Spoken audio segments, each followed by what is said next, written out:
మనసెరిగిన యేసయ్యా మదిలోన జతగా నిలిచావు. మనసెరిగిన యేసయ్యా మదిలోన జతగా నిలిచావు. హృదయాన నీ ఆజ్ఞలు వ్రాసి నీ పత్రికనుగా మార్చావు.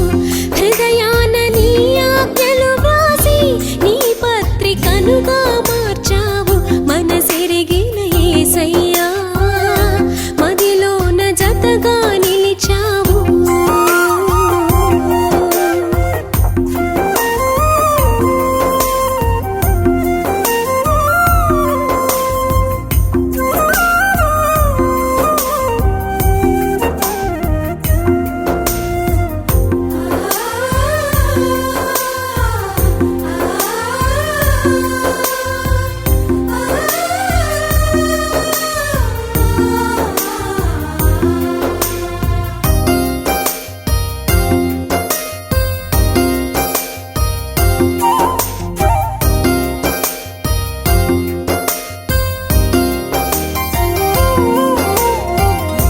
నిర్జీవ క్రియలను విడిచి పరిపూర్ణ పరిశుద్ధత